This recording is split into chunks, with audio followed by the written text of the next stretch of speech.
أعوذ بالله من الشيطان الرجيم. بسم الله الرحمن الرحيم. إن الله يأمركم أن تؤدوا الأمانات إلى أهلها وإذا حكمتم بين الناس أن تحكموا بالعدل إن الله نعم ما يعظكم به إن الله كان سميعا بصيرا. صدق اللہ العظیم. سورۃ النساء کی آیت نمبر 58 ہم پڑھ رہے ہیں.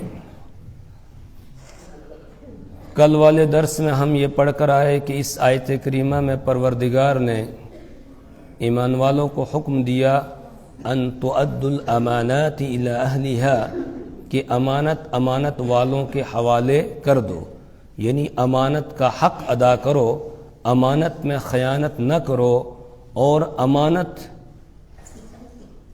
کی ادائیگی کا دین اسلام کے اندر بہت زیادہ اہتمام کیا گیا. اللہ کے رسول صلی اللہ علیہ وسلم نے ارشاد فرمایا لا ایمان لمن لا عہد لہ ولا دین لمن لا امانت لہ، کہ اس کا ایمان نہیں جو عہد کی پاسداری نہ کرے، اور اس کا دین نہیں جو امانت کا حق ادا نہ کرے، امانت میں خیانت کرے، گویا اس کے پاس دین ہے ہی نہیں. اور منافق کی آپ نے جو علامات بیان فرمائی، ان میں سے ایک علامت یہ بھی ہے اذا اؤتمن خان، جب اس کے پاس امانت رکھی جائے تو وہ امانت میں خیانت کرتا ہے. اللہ ہماری اس سے حفاظت فرمائے. کل میں نے عرض کیا تھا کہ عام طور سے ہم یہ سمجھ لیتے ہیں کہ امانت صرف یہ ہے کسی کے پاس ہم نے روپیہ پیسہ کچھ رکھ دیا بس یہ امانت ہے. حالانکہ امانت کا مفہوم بہت وسیع ہے، صرف اسی چیز کا نام امانت نہیں ہے. اگر ہم امانت کے مفہوم کو اسی میں دائر رکھیں گے تو پھر میں نے عرض کیا تھا کہ یہ امانت کے مفہوم کے ساتھ بھی خیانت ہو جائے گی. تو امانت کا مفہوم بہت وسیع ہے. ہمارے پاس جو کچھ ہے وہ سب اللہ کی دی ہوئی امانت ہے، لہذا اس کا حق ادا کرنا یہ امانت داری ہے، اور اس کی حق تلفی کرنا یہ امانت میں خیانت ہو جائے گی، اور قیامت کے دن اس کے بارے میں پوچھا جائے گا. کل میں نے عرض کیا تھا یہ جسم ہمارے پاس امانت ہے، اسی طریقے سے مالدار کے پاس مال یہ اللہ کی دی ہوئی امانت ہے، عالم کے پاس علم اللہ کی امانت ہے، کسی عہدیدار کے پاس عہدہ یہ اللہ کی امانت ہے، اسی طریقے سے اولاد والے کے پاس اولاد یہ بھی اللہ کی امانت ہے. کیوں؟ اس لیے کہ ہر جوڑے کو اولاد مل جائے یہ ضروری نہیں ہے، اسی کو اولاد ملتی ہے جس کو اللہ دیتا ہے. یہب لمن یشاء اناثا ویہب لمن یشاء الذکور او یزوجہم ذکرانا واناثا ویجعل من یشاء عقیما. یہب لمن یشاء اناثا، اللہ جس کو چاہتا ہے بیٹیاں دیتا ہے، اور جس کو چاہتا ہے بیٹے دیتا ہے، اور جسے چاہتا ہے او یزوجہم ذکرانا واناثا، بیٹے بھی دیتا ہے بیٹیاں بھی دیتا ہے. وَيَجْعَلُ مَن يَشَاءُ عَقِيمًا، اور جسے چاہتا ہے بانجھ بنا دیتا ہے، اس کو کچھ بھی نہیں دیتا ہے. تو اولاد بھی اللہ عطا کرتا ہے، یہ اللہ کی عطا کردہ امانت ہے ماں باپ کے پاس. لہٰذا ماں باپ کی ذمہ داری ہے کہ وہ اس امانت کا حق ادا کرے. اور اس امانت کا حق کیا ہے؟ اس امانت کا حق ہے یا ایھا الذین آمنوا قوا انفسکم واہلیکم نارا، ایمان والو اپنے آپ کو بھی جہنم کی آگ سے بچاؤ، اور اپنے اہل و عیال کو، اپنی آل اولاد کو جہنم کی آگ سے بچاؤ. یعنی ان کی ایسی تربیت کی جائے کہ وہ جہنم سے بچنے والے بن جائیں. تو اب اس امانت کی ذمہ داری یہ ہے ماں باپ پر جو عائد ہوتی ہے، وہ یہ ہے کہ اپنی اولاد کی بہترین تربیت کرے، اپنی اولاد کو صحیح تعلیم دے، اپنی اولاد کا رشتہ اللہ کے ساتھ مضبوط کرے. اور یہ ماں باپ کی ذمہ داری لگائی گئی ہے. اللہ کے رسول صلی اللہ علیہ وسلم نے ارشاد فرمایا جب تمہارا بچہ 7 سال کا ہو جائے تو اسے نماز کا حکم کرو، نماز سکھا دو، اس کو نماز پڑھنے کے لیے کہو. 10 سال کا ہو جائے اگر نماز میں کوتاہی کر رہا ہے اس کی سرزنش کرو، اس کو پوچھ گچھ کرو، اس سے پوچھو کہ کیوں نماز نہیں پڑھی، اور اس پر اگر تمہیں ہلکی مار لگانے کی ضرورت پڑے وہ بھی لگاؤ، تاکہ نماز فرض ہونے سے پہلے پہلے وہ نماز کا عادی ہو جائے۔ اور صحابہ کرام رضوان اللہ تعالی علیہم اجمعین نے اس پر عمل کیا، عمل کر کے دنیا کو دکھایا۔ صرف نماز ہی کے لیے وہ اپنے بچوں کو نہیں کہتے تھے، بلکہ چھوٹے بچوں کو روزے بھی رکھواتے تھے۔ بخاری شریف کے اندر روایت ہے، حضرت فاروق اعظم رضی اللہ تعالی عنہ کے پاس ایک شرابی کو لایا گیا جس نے شراب پی رکھی تھی، نشے والے کو لایا گیا حضرت فاروق اعظم رضی اللہ تعالی عنہ نے، اور یہ رمضان کا مہینہ تھا، اس نے روزہ بھی نہیں رکھا تھا گویا، اور شراب پی لی تھی۔ حضرت فاروق اعظم رضی اللہ تعالی عنہ نے اس کو کوڑے لگائے، سزا دی، اور ساتھ ہی یہ فرمایا کہ ہمارے بچے تو روزہ رکھتے ہیں اور تو جو ہے وہ روزے کو چھوڑ کے اور پھر جرم کر رہا ہے، شراب پی رہا ہے۔ اس کو اس طریقے سے بتایا۔ اسی طریقے سے بخاری شریف میں روایت ہے، صحابی عرض کرتے ہیں، کہتے ہیں کہ ہم نصوم الصبیاننا، ہم خود بھی روزے رکھتے تھے، اپنے بچوں سے روزے رکھواتے تھے، چھوٹے بچوں سے روزہ رکھواتے تھے، اور جب بچہ رونے لگتا تھا تو ہم اون کے یا اسی طریقے سے اس کے روئی کے بنائے ہوئے کھلونے وہ بچوں کو دے دیتے تھے، وہ ان کے ساتھ کھیلنے میں مشغول ہو جاتے تھے اور بھوک کو وہ بھول جاتے تھے، حتی یکون الافطار، یہاں تک کہ افطار کا وقت ہو جاتا تھا تو چھوٹے چھوٹے بچوں کو وہ روزے رکھوایا کرتے تھے۔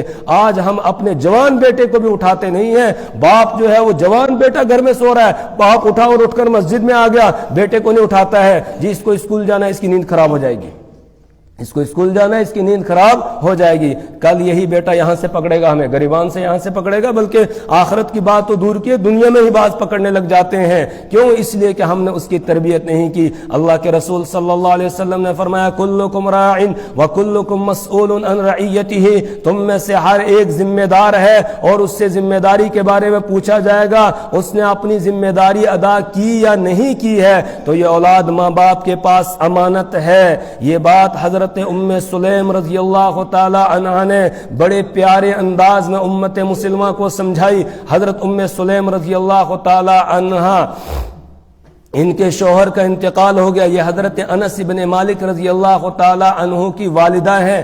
پھر انہوں نے نکاح کیا حضرت ابو طلحہ رضی اللہ تعالی عنہ سے۔ حضرت ابو طلحہ سے ان کے یہاں ایک بیٹا پیدا ہوا جس کی کنیت تھی ابو عمیر۔ رسول پاک صلی اللہ علیہ وسلم بھی اس بچے کے ساتھ بہت مذاق کیا کرتے تھے، بچہ ہوشیار تھا، بڑا تیز ترار تھا۔ بیمار ہو گیا حضرت ابو طلحہ رضی اللہ تعالی عنہ کہیں باہر تشریف لے گئے کسی کام سے، واپس شام کو پہنچے تو بچے کا پیچھے انتقال ہو چکا تھا۔ جب بچے کا انتقال ہو گیا، اس ماں کو سلام ہو کہ جس نے اس وقت اس صدمے کو برداشت کیا اور اپنے بچے کو خود نہلایا، غسل دیا، اس کو کفن دے کر اور اس کو الگ ایک جگہ پر رکھ دیا۔ جب حضرت ابو طلحہ انصاری رضی اللہ تعالیٰ عنہ شام کو گھر واپس آئے، سب سے پہلے پوچھا بچے کا کیا حال ہے، تو ماں نے جواب دیا، ان کی بیوی حضرت ام سلیم رضی اللہ تعالی عنہا نے جواب دیا کہ سکون ہے۔ اتنا کہا، یعنی بالکل واضح کر کے جواب نہیں دیا، کہا سکون ہے، اتنا کہا۔ تو حضرت ابو طلحہ سمجھ گئے کہ بچے کو آرام ہو گیا ہوگا، اسی لیے کہہ رہی ہیں سکون ہے۔ اس کے بعد ان کو کھانا وغیرہ کھلایا، اچھے طریقے سے رات کو سو گئے، اور صبح کو جب اٹھے تو اس وقت حضرت ام سلیم رضی اللہ تعالی عنہا نے حضرت ابو طلحہ کو بڑے پیارے انداز میں یہ کہا کہ اگر ہمارے پاس کوئی آدمی کوئی چیز امانت کے طور پر رکھے اور پھر وہ ہم سے واپس مانگے تو ہمیں کیا کرنا چاہیے؟ تو حضرت ابو طلحہ انصاری رضی اللہ تعالیٰ عنہ نے جواب دیا، اگر امانت کوئی ہمارے پاس رکھے گا، وہ مانگے تو اب ہماری ذمہ داری ہے کہ ہم اس کو واپس لوٹا دیں۔ کہا اس پر ہمیں جب ہم اس کو وہ امانت واپس کریں کوئی دکھ ہونا چاہیے؟ کہا نہ، اس پر کیوں دکھ ہوگا، چیز اس کی تھی، اس نے مانگی، اس کو ہم نے دے دی، واپس دینی ہے، اگر نہیں دیں گے تو مجرم کہلائیں گے۔ تو اب حضرت ام سلیم رضی اللہ تعالی عنہا سلام ہو اس اللہ کی بندی پر، کہنے لگی کہ اللہ نے ہمیں بھی ایک امانت دی تھی ابو عمیر کی شکل میں، اس کو اللہ نے واپس لے لیا ہے، اللہ نے اپنے پاس اس کو بلا لیا ہے۔ حضرت ابو طلحہ ناراض ہوئے، کہا مجھے کیوں نہیں بتایا، رات بھر اسی طریقے سے بچے کو رکھا اور آپ نے مجھے بتایا نہیں۔ چلو میں اپنا یہ مقدمہ پیش کروں گا رسول پاک صلی اللہ علیہ وسلم کے پاس۔ دونوں میاں بیوی پہنچ جاتے ہیں رسول پاک صلی اللہ علیہ وسلم کے پاس۔ حضرت ابو طلحہ رضی اللہ تعالیٰ عنہ نے شکایت کی، یا رسول اللہ صلی اللہ علیہ وسلم میرے بچے کا انتقال ہو گیا، اس نے مجھے بتایا نہیں، رات پوری اسی طریقے سے گزار دی۔ حضرت رسول کریم صلی اللہ علیہ وسلم نے فرمایا، ابو طلحہ تمہیں مبارک ہو، اللہ نے تمہیں سمجھدار بیوی دی ہے، اگر رات ہی کو بتا دیتی تم نہ کھانا کھاتے نہ رات کو آرام کرتے، اللہ نے تمہیں سمجھدار بیوی دی ہے۔ تو یہ بچہ جو ہمارے پاس ہے، ہماری اولاد ہے، یہ ہمارے پاس اللہ کی امانت ہے۔ اس کا حق یہ ہے کہ اس کی صحیح تربیت کی جائے، اس کو صحیح تعلیم دی جائے۔ اور آج کا جو ہمارا باہر کا ماحول ہے، اسکول کالج کا ماحول ہے، کہنے میں ہم کہتے ہیں کہ یہ تربیت گاہیں ہیں، لیکن اکبر الہ آبادی نے بہت پہلے کہہ دیا تھا کہ یہ قتل گاہیں ہیں، یہ قتل گاہیں ہیں، یہ تربیت گاہیں نہیں ہیں۔ اسکول کالج جو ہے یہ قتل گاہیں ہیں، یہ تربیت گاہیں نہیں ہیں۔ وہاں بچوں کی تربیت نہیں ہوتی ہے، بلکہ وہاں تو ان کے ضمیر کو مارا جاتا ہے اور ان کو برباد کرنے کی تعلیم دی جاتی ہے وہ بھی ضروری ہے، اس کے بغیر بھی چارہ نہیں ہے، اسکول کالج بھیجنا بھی ضروری ہے، اس لیے کہ ہر ایک محکمے میں ہر بندے کی ہمیں ضرورت ہے، تو اس لیے وہاں بھیجنا بھی ضروری ہے، لیکن ماں باپ کی ذمہ داری ہے کہ وہ ان کی تعلیم اور تربیت کا انتظام کریں۔ اس لیے اکبر الہ آبادی نے کہا تھا، یوں بچوں کے قتل سے وہ بدنام نہ ہوتا، افسوس کہ فرعون کو کالج کی نہ سوجی۔ اگر اس کو کالج کی سوجی ہوتی بس کالج بنا دیتا، پھر اس کو بنی اسرائیل کے بچوں کو قتل کرنے کی ضرورت نہیں تھی۔ کیوں؟ اس لیے کہ سب اس کے ہم نوا بن جاتے۔ تو آج جو کالجوں اور اسکولوں کے اندر تعلیم دی جاتی ہے، بچہ کتاب سے کم سیکھتا ہے، جو پڑھانے والا ہوتا اس سے زیادہ سیکھتا ہے، اور اس کا جو نیچر ہوتا ہے، جو اس کا حساب کتاب ہوتا ہے، بچہ اس کو بہت جلدی اخذ کر لیتا ہے، لے لیتا ہے۔ اس لیے اس وقت اپنے بچوں کی طرف ہمیں بہت زیادہ ضرورت ہے توجہ دینے کی، اور اس کے لیے اسکول کالج میں جانے والے جو بچے ہیں ان کی خوب نگرانی کی جائے اچھے طریقے سے، کن لوگوں کے ساتھ ان کا بچے کا اٹھنا بیٹھنا ہے، کیا کر رہا ہے، 24 گھنٹے میں اس کی نقل و حرکت پر پوری نظر رکھی جائے، نگاہ رکھی جائے، اور اس کے ساتھ ہی اس کو بچے کو مسجد کے ساتھ جوڑا جائے، مسجد کے اندر مکتب ہو، مکتب کے ساتھ اس کو جوڑا جائے، مدرسے کے ساتھ بچے کو جوڑا جائے۔ 1 گھنٹہ بچے کا ضروری ہے کہ وہ مسجد کے ماحول میں گزارے۔ اس لیے مساجد کے اندر مکاتب کی اس وقت بہت اہم ضرورت ہے کہ مکاتب قائم کیے جائیں مسجدوں کے اندر، اور وہاں پر بچوں کو تعلیم دی جائے، ان کی تربیت کی جائے۔ بہت سارے لوگ کیا کرتے ہیں، مولوی صاحب کو دے دیں گے 1000 روپے، آئے گا گھر میں پڑھانے کے لیے، تو گھر میں پڑھانے کے لیے بلا لیتے ہیں۔ گھر میں بچے کی تربیت نہیں ہو سکتی ہے، بچہ وہاں نہیں سیکھ سکتا ہے، وہاں پڑھانے والا بھی ڈر ڈر کے پڑھاتا ہے، وہاں اچھی طرح کھل کے وہ پڑھا نہیں سکتا ہے، بچے کو ماحول نہیں ملتا ہے، ماحول اس کو ملے گا مسجد میں۔ اس لیے ہر مسجد کے ذمہ دار کی یہ ذمہ داری ہے کہ وہ مسجد کے اندر مکتب قائم کرے، اور محلے والوں کی ذمہ داری ہے وہ اپنے بچوں کے لیے 1 گھنٹے کا وقت فارغ کریں اور وہ مسجد میں بھیجیں۔ مسجد کے ماحول میں بچہ رہے گا، وہاں پر وہ سیکھے گا، قرآن کی تعلیم حاصل کرے گا، عقائد اپنے درست کرے گا۔ اس لیے مکاتب کے نظام کو بھی مضبوط کرنے کی ضرورت ہے، اور ساتھ میں جن کے بچے ہیں ان پر لازم ہے کہ وہ اپنے بچوں کو مکاتب میں بھیجیں، مدارس کے اندر بھیجیں۔ اسی طریقے سے علماء کے ساتھ ان کو جوڑا جائے، اور کبھی کبھی اپنے بچے کو لے کر کسی عالم کے پاس لے جائیں، ملاقات کرائیں اور عالم سے نصیحت کرنے کے لیے کہیں، تب بچوں کی تربیت ہوگی۔ ورنہ یہی بچے بڑے ہونے کے بعد ایک تو دنیا کے اندر بھی ہمارے لیے وبال بنیں گے، اور آخرت میں تو ہے ہی یہ وبال، اور اگر صحیح تربیت ہم نے ان کی تو پھر یہ ہمارے لیے صدقہ جاریہ بنیں گے، ہم دنیا سے چلے جائیں گے، اس کے بعد بھی ہمارے لیے ثواب کا سلسلہ جاری رہے گا۔ اللہ کے رسول صلی اللہ علیہ وسلم نے ارشاد فرمایا، اذا مات الانسان انقطع عنہ عمله، جب انسان مر جاتا ہے تو اس کے عمل کا سلسلہ منقطع ہو جاتا ہے، الا من ثلاث، مگر 3 چیزوں کا سلسلہ جاری رہتا ہے، من صدقۃ جاریہ، ایک تو صدقہ جاریہ ہے، کوئی کام اس نے ایسا کیا کہ جس کا جو اس کے بعد بھی وہ کام ہو رہا ہے، مثال کے طور پر اس نے مسجد بنا دی، اب جب تک وہ مسجد رہے گی لوگ اس میں نماز پڑھتے رہیں گے، اس کو ثواب ملتا رہے گا، یا مسجد کی تعمیر میں حصہ لیا، جب تک اس مسجد میں لوگ نماز پڑھتے رہیں گے وہ مسجد رہے گی، اور اللہ کرے تمام مسجدیں قیامت تک قائم رہیں تو قیامت تک اس کو ثواب جاری رہے گا، ثواب اس کو ملتا رہے گا۔ ایسا نہیں ہے کہ ایک آدمی نے مسجد بنائی اور پھر کچھ سالوں کے بعد اس مسجد کو شہید کرنے کی ضرورت پیش آ گئی اور پھر دوسری مسجد بنائی گئی تو وہ پہلے والوں کا ثواب ختم ہو گیا، نہیں، جنہوں نے پہلے اس میں حصہ لیا ہے ان کا ثواب قیامت تک جاری رہے گا، برابر ملتا رہے گا۔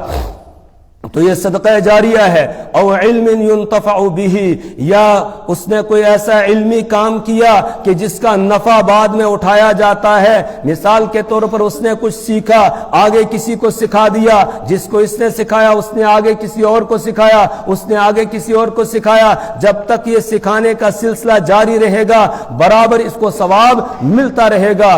یا اس نے کوئی کتاب لکھ دی اور وہ کتاب جو بھی پڑھتا ہے پڑھنے کے بعد اس پر عمل کرتا ہے تو اس کو ثواب ملتا رہے گا۔ یا کسی نے کوئی کتاب خریدی، خرید کے کسی عالم کو دے دی، وہ عالم اس کتاب کو پڑھتا ہے تو جب تک اس کتاب سے وہ استفادہ کر رہا ہے، یہ بھی ایک علمی کام ہے، اس کتاب ہدیہ کرنے والے کو ثواب ملتا رہے گا۔ قرآن پاک آپ نے لا کر مسجد میں رکھا، لوگ آتے ہیں آ کر اس کی تلاوت کرتے ہیں، پڑھتے ہیں، جب جو قرآن کی تلاوت کرتا رہے گا اس قرآن وقف کرنے والے کو اس کا ثواب ملتا رہے گا۔ او علم ينتفع به، یا ایسا علمی سلسلہ چھوڑ کر آیا ہے جس سے نفع اٹھایا جاتا ہے۔ او ولد صالح يدعو له، یا وہ نیک اولاد چھوڑ کر آیا ہے جو اولاد اپنے ماں باپ کے لیے دعا کرتی ہے، ماں باپ دنیا سے چلے گئے اور یہ اولاد ان کے لیے دعا کرتی ہے، دعائے مغفرت کرتی ہے، تو یہ اولاد بھی گویا اس کے لیے صدقہ جاریہ بن رہی ہے۔ اور اگر ہم نے ایسا نہیں کیا پھر وہی ہوگا جو میرے استاد محترم حضرت مفتی فیض الوحید صاحب نور اللہ مرقدہ، اللہ ان کی قبر پر کروڑوں رحمتیں نازل فرمائے، اللہ ان کی مغفرت اور بخشش فرمائے، اللہ ان کے درجات کو بلند فرمائے۔ حضرت فرماتے تھے کہ ان کے علاقے میں ایک شخص نے اپنے بیٹے کو فوج میں بھرتی کروا دیا، جب اس کا انتقال ہو گیا بیٹا جو ہے وہ دور اس کی ڈیوٹی تھی، وہ پہنچا، اس کے پہنچنے سے پہلے اس کے باپ کو دفن کر دیا گیا تھا، بیٹا باپ کی قبر پر آیا اور آ کر 3 لات اس کی قبر کو لگائی اور کہا لے اب لاتے کھا، اس لیے کہ مجھے تو نے یہی سکھایا تھا، مجھے فوج میں بھرتی کرایا تھا، اگر تو نے مجھے کچھ اور سکھایا ہوتا، قرآن کی کوئی سورت مجھے یاد کرائی ہوتی میں وہ پڑھ کر تجھے ایصال ثواب کرتا، یا کوئی دعا سکھائی ہوتی میں تیرے لیے دعا کرتا، لیکن تو نے مجھے کچھ بھی نہیں سکھایا، فوج میں بھرتی کرایا، وہاں لاتیں ہی نیچے لگانی پڑتی ہیں، بس اب لات کھا، پھر یہ حساب ہو جاتا ہے۔ اس لیے اپنے بچوں کی تربیت کی طرف ہم خاص توجہ دیں، امانت کے مفہوم میں یہ بچے بھی ہمارے پاس اللہ کی امانت ہے، لہٰذا ان کی تربیت کرنا یہ امانت کا حق ادا کرنا ہے، اور ان کی تربیت اور تعلیم کی طرف توجہ نہ دینا یہ امانت میں خیانت ہے۔ ان اللہ یأمرکم ان تؤدوا الامانات الی اہلہا، بے شک اللہ تعالیٰ تم کو حکم دیتا ہے کہ تم امانت والوں کے حوالے کر دو۔ کوئی عہدے دار ہے اس کے پاس عہدہ یہ بھی امانت ہے، کوئی استاد ہے اس کے پاس شاگرد یہ بھی امانت ہے، اس کی ذمہ داری ہے کہ شاگردوں پر نظر رکھے اور ان کو صحیح تعلیم دے، ان کی تربیت کرے، ان کے وقت کا خون نہ کرے بلکہ ان کا جو وقت ہے وہ پورا ادا کرے، اور ان کی تعلیم اور تربیت میں کوئی کوتاہی نہ کرے۔ اگر وہ کوتاہی کرتا ہے تو پھر یہ امانت میں خیانت کر رہا ہے۔ ایک عالم کے پاس علم یہ اللہ کی امانت ہے، اس کی ذمہ داری ہے جو علم اس کے پاس ہے وہ دوسروں تک اس کو پہنچائے، اور جہاں حق کہنے کا موقع ہو وہاں حق کہے، بس چند ٹکوں کے لیے بات کو نہ پھیرے بلکہ 2 ٹوک الفاظ میں لوگوں کے سامنے مسئلے کو واضح کر دے، بتا دے، پھر چاہے کوئی مانے نہ مانے، کوئی اس کی موافقت کرے یا مخالفت کرے، اس کی کوئی وہ پرواہ نہ کرے، بلکہ جو اللہ نے اس کو علم دیا دیا ہے اس علم کا حق یہ ہے کہ وہ اس کو ادا کرے، علم بتائے، لوگوں کو بتائے، لوگوں تک وہ علم پہنچا دے، اس کے بعد پھر لوگ مخالف ہوں، موافقت کرے یا مخالفت کرے، اس کی کوئی پرواہ اس کو نہیں کرنی ہے۔ اور جو عالم ایسے وقت میں جہاں اس کو علم کو ظاہر کرنا چاہیے تھا وہ ظاہر نہیں کرتا ہے، اس کے بارے میں بڑی سخت وعید ہے۔ ان الذين يكتمون ما انزلنا من البينات والهدى من بعد ما بيناه للناس في الكتاب اولئك يلعنهم الله ويلعنهم اللاعنون۔ یہ بتایا گیا کہ ان الذين يكتمون ما انزلنا من البينات، جو آدمی اللہ کی کتاب کے علم کو یعنی قرآن پاک کی باتوں کو چھپاتا ہے، لوگوں کے سامنے بیان نہیں کرتا ہے، اولئک یلعنہم اللہ، ایسے لوگوں پر اللہ لعنت بھیجتے ہیں، ویلعنہم اللاعنون، اور لعنت کرنے والے بھی لعنت بھیجتے ہیں، وہ ملعون ہو جاتا ہے۔ اس لیے جہاں علم کو ظاہر کرنا ہے وہاں اس کی ذمہ داری ہے وہ بتا دے، بھئی مسئلہ یہ ہے، اب آگے تمہاری مرضی ہے، مانو یا نہ مانو، میرا کام تھا بتانا، وہ میں نے بتا دیا۔ جیسے اللہ کے رسول صلی اللہ علیہ وسلم نے بتایا، ہر چیز بتا دی آپ نے، اور کسی مخالفت کرنے والے کی مخالفت کا کوئی آپ نے کوئی اس کا لحاظ نہیں کیا۔ فاصدع بما تؤمر واعرض عن المشرکین، آپ کو حکم دیا گیا آپ ڈھنکے کی چوٹ لوگوں کو بتا دیجئے، فاصدع بما تؤمر، جو آپ کو حکم دیا جا رہا ہے، واعرض عن المشرکین، اور مشرکین کیا کرتے ہیں، کیا پلان آپ کے خلاف بناتے ہیں، کیا تدبیریں کرتے ہیں، بس آپ اس سے اعراض کریں، اس طرف آپ کو توجہ دینے کی ضرورت نہیں ہے، آپ اپنی ذمہ داری کو پورا کیجئے۔ تو علم عالم کے پاس یہ امانت ہے، وہ خود بھی اس پر عمل کرے اور دوسرے لوگوں تک وہ پہنچائے۔ اگر اس نے پہنچا دیا دوسرے لوگوں تک تو اس نے امانت کا حق ادا کیا، اور اگر نہیں پہنچایا یہ بھی امانت میں خیانت کرنے والا ہے۔ اس کے بعد آگے حکم ہے وَإِذَا حَكَمْتُمْ بَيْنَ النَّاسِ أَن تَحْكُمُوا بِالْعَدْلِ وَإِذَا حَكَمْتُمْ بَيْنَ النَّاسِ، اور جب تم لوگوں کے درمیان فیصلہ کرو، أَن تَحْكُمُوا بِالْعَدْلِ، تو اللہ تم کو حکم دیتا ہے کہ فیصلہ کرو انصاف کے ساتھ، عدل کے ساتھ فیصلہ کرو۔ اس میں اپنے پرائے کی کوئی جو ہے وہ لحاظداری نہیں ہونی چاہیے، پاسداری نہیں ہونی چاہیے، مسلم غیر مسلم، دشمن دوست کی کوئی پاسداری نہیں ہونی چاہیے، بلکہ انصاف کا فیصلہ کرو۔ اور مسلمانوں نے کر کے دکھایا، ایسا نہیں ہے کہ صرف یہ کہا گیا ہو اور انہوں نے عمل نہ کیا ہو، بلکہ کر کے دکھایا ہے۔ روایات میں، حدیث کی کتابوں میں واقعہ ہے کہ فاطمہ مخزومیہ، بنو مخزوم کی ایک عورت ہے جس کا نام فاطمہ ہے، اس نے چوری کر لی، اور چوری کی سزا اسلام کے اندر یہ ہے کہ اس کا ہاتھ کاٹا جائے۔ السارق والسارقۃ فاقطعوا ایدیہما، چور چاہے مرد ہو چاہے عورت ہو، چوری ثابت ہو جائے، فاقطعوا ایدیہما، تو پھر اس کے ہاتھ کو کاٹو۔ اب اس عورت نے چوری کر لی، قبیلے کے لوگ پریشان ہو گئے، ہمارے خاندان کی عورت کا ہاتھ کٹے گا، خاندان بدنام ہو جائے گا، کیونکہ یہ ایسی سزا ہے جو ہمیشہ جب تک وہ زندہ رہے گی ہاتھ کٹا ہوا ہی رہے گا، اور ہر کوئی جو دیکھے گا تو وہ جان لے گا اس نے چوری کی ہے، اسی لیے اس کا ہاتھ کٹا ہوا ہے۔ تو وہ اس میں اپنی ذلت محسوس کرنے لگے، تو پلان بنانے لگے کہ کچھ اگر لے دے کر معاملہ حل ہو جائے، کوئی مالی جرمانہ ہم پہ عائد کر دیا جائے، ہم وہ ادا کر دیں اور ہماری اس عورت کا ہاتھ کٹنے سے بچ جائے۔ یہ انہوں نے پروگرام بنایا۔ اب اس پروگرام کو رسول پاک صلی اللہ علیہ وسلم کے سامنے کون پیش کرے؟ تو انہوں نے رسول پاک صلی اللہ علیہ وسلم کے چہیتے ہیں حضرت زید ابن حارثہ رضی اللہ تعالیٰ عنہ، ان کے بیٹے حضرت اسامہ ابن زید، جن سے رسول پاک صلی اللہ علیہ وسلم بہت محبت کرتے تھے، ان کو منتخب کیا کہ ہماری یہ بات رسول پاک صلی اللہ علیہ وسلم تک یہ پہنچائیں گے۔ تو انہوں نے آ کر حضرت اسامہ ابن زید سے یہ بات کہی۔ حضرت اسامہ ابن زید رضی اللہ تعالیٰ عنہ کہنے لگے اگر میری سفارش کرنے سے تمہارا کام بن جائے تو کوئی مسئلہ نہیں ہے، میں سفارش کروں گا۔ گئے اور جا کر رسول پاک صلی اللہ علیہ وسلم کے سامنے ان کی بات رکھی کہ وہ ایسا چاہ رہے ہیں۔ رسول پاک صلی اللہ علیہ وسلم غصے میں آ جاتے ہیں اور فرمایا کیا اتشفع فی حد من حدود اللہ، کیا آپ اللہ کی حدود میں سے کسی حد کے اندر سفارش کر رہے ہو؟ یاد رکھو لو سرقت فاطمہ بنت محمد لقطعت یدہا، اگر میری بیٹی فاطمہ بنت محمد بھی بالفرض چوری کرتی لقطعت یدہا، دنیا کی کوئی طاقت میری بیٹی کو بھی اللہ کے قانون سے نہیں بچا سکتی تھی، اس کا بھی میں ہاتھ ضرور کاٹتا۔ اور تم کیا کہہ رہے ہو؟ یہ اللہ کا حکم ہے، اس پر عمل کیا جائے گا، اس میں کسی کے ساتھ کوئی نرمی کا برتاؤ اختیار نہیں کیا جائے گا۔ اور اپنے پرائے کی کوئی انہوں نے پرواہ نہیں کی۔ حضرت علی رضی اللہ تعالی عنہ کا واقعہ مشہور ہے، اور یہ ان کے امارت کا واقعہ ہے۔ جس وقت حضرت علی رضی اللہ تعالی عنہ امیر المؤمنین ہیں، اسی زمانے کا واقعہ ہے۔ ان کے ملازم قاضی شریح، قاضی مقرر کیا خود حضرت علی رضی اللہ تعالیٰ عنہ نے، قاضی ان کو مقرر کیا حضرت شریح رحمہ اللہ کو۔ تو حضرت شریح رحمہ اللہ کے پاس مقدمہ پیش ہوتا ہے۔ مقدمہ یہ پیش آتا ہے کہ حضرت علی رضی اللہ تعالیٰ عنہ سفر کر رہے تھے، ایک جگہ پڑاؤ ڈالا، ایک یہودی آیا، حضرت علی رضی اللہ تعالیٰ عنہ کی زرہ اٹھا کر بھاگ گیا، لے گیا۔ اب حضرت علی رضی اللہ تعالیٰ عنہ نے یہ مقدمہ دائر کیا قاضی شریح کے پاس، امیر المؤمنین ہے، قاضی شریح کے پاس مقدمہ دائر کیا۔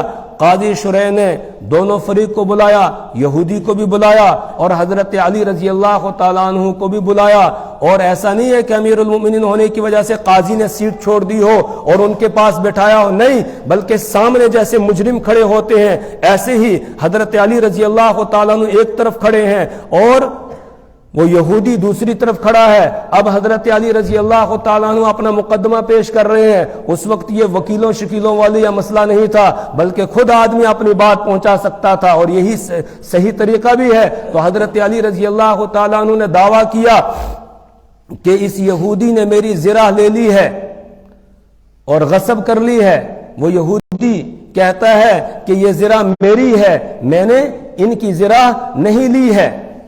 تو حضرت علی رضی اللہ تعالیٰ عنہ چونکہ دعوے دار تھے، مدعی تھے، اور وہ یہودی مدعا علیہ تھا، یعنی وہ یہ کہہ رہا تھا کہ یہ زرہ میری ہے، میں نے ان کی نہیں لی ہے۔ تو جو مدعی ہوتا ہے اس کے ذمے بینہ ہے، یعنی گواہ پیش کرنا ہے۔ قاضی شریح نے یہ کہا حضرت علی رضی اللہ تعالیٰ عنہ سے کہ اگر یہ زرہ آپ کی ہے، آپ دعویٰ کر رہے ہیں اور وہ اس کا انکار کر رہا ہے، تو آپ گواہ پیش کیجئے۔ حضرت علی رضی اللہ تعالیٰ عنہ نے اپنے بیٹے حضرت حسین رضی اللہ تعالیٰ عنہ کو گواہی کے طور پر پیش کیا اور اپنے غلام کو پیش کیا۔ قاضی شریح نے یہ کہا کہ اسلامی عدالت میں بیٹے کی گواہی باپ کے حق میں قبول نہیں کی جاتی ہے، اس لیے آپ کے بیٹے حضرت حسین کی گواہی یہاں سنی نہیں جائے گی۔ حضرت علی رضی اللہ تعالیٰ عنہ نے فرمایا کہ یہ تو میرا وہ بیٹا ہے جس کے بارے میں اللہ کے رسول صلی اللہ علیہ وسلم نے فرمایا کہ الحسن والحسین سیدہ شباب اہل الجنہ، کہ حضرت حسن اور حسین یہ دونوں جنت کے مردوں کے سردار ہوں گے۔ تو جو جنت کے مردوں کا سردار ہے، کیا اس کی گواہی آپ قبول نہیں کریں گے؟ قاضی شریح نے کہا فیصلہ ہم جنت میں نہیں کر رہے، ہم زمین پر کر رہے ہیں، اور یہ سردار وہاں جنت میں ہے، لہٰذا یہاں بیٹے کی گواہی باپ کے حق میں قبول نہیں ہوگی۔ کہا یہ میرا غلام ہے، اس کی گواہی، کہا غلام کی گواہی بھی اسلامی عدالت میں آقا کے حق میں قبول نہیں ہوتی ہے، لہذا آپ گواہ پیش کرنے سے عاجز آ گئے، آپ کے پاس گواہ نہیں ہے۔ اور اس کے بعد قاضی نے فیصلہ لکھا کہ یہ زرہ یہودی کی ہے۔ کیوں؟ اس لیے کہ مدعی اس پر بینہ یعنی گواہ پیش کرنے سے عاجز آ گیا، اس کے پاس گواہ نہیں ہے۔ یہ بتائیے یہ فیصلہ کس کے خلاف ہو رہا ہے؟ حضرت علی رضی اللہ، اور وقت کے کیا ہے؟ وہ امیر المؤمنین ہے، ان کے ماتحت کام کرنے والا ملازم ہے حضرت قاضی شریح رحمہ اللہ۔ وہ فیصلہ دے رہے ہیں کہ امیر المؤمنین مقدمہ پیش کیا انہوں نے، اور وہ مدعی تھے، اور اس مدعی میں وہ اپنا دعویٰ ثابت کرنے سے عاجز آ گئے، اپنا دعویٰ ثابت نہیں کر سکے۔ اس کے بعد جب مقدمہ لکھ دیا گیا، باہر نکلے عدالت سے، تو وہ یہودی زرہ لے کر حضرت علی رضی اللہ تعالیٰ عنہ کے پاس حاضر ہوا کہ یہ آپ ہی کی زرہ ہے، یہ میری نہیں ہے، بلکہ یہ آپ کی ذرا ہے ان کے حوالے کی، اور اس کے بعد کہا کہ اسلام اگر اتنا عدل اور انصاف والا مذہب ہے تو مجھے کلمہ پڑھائیے اور مجھے مسلمان بنا دیجئے۔ حضرت علی رضی اللہ تعالیٰ نے کلمہ پڑھایا اور اس یہودی نے کلمہ پڑھا، اشہد ان لا الہ الا اللہ و اشہد ان محمدن عبدہ و رسولہ۔ تو یہ صرف کہا نہیں گیا بلکہ اس پر عمل کر کے دکھایا گیا ہے۔ وَإِذَا حَكَمْتُمْ بَيْنَ النَّاسِ أَن تَحْكُمُوا بِالْعَدْلِ، کہ جب تم لوگوں کے درمیان فیصلہ کرو تو اللہ حکم دے رہا ہے کہ عدل اور انصاف کے ساتھ فیصلہ کرو۔ اللہ سے دعا کریں پروردگار ہمیں دین کی کامل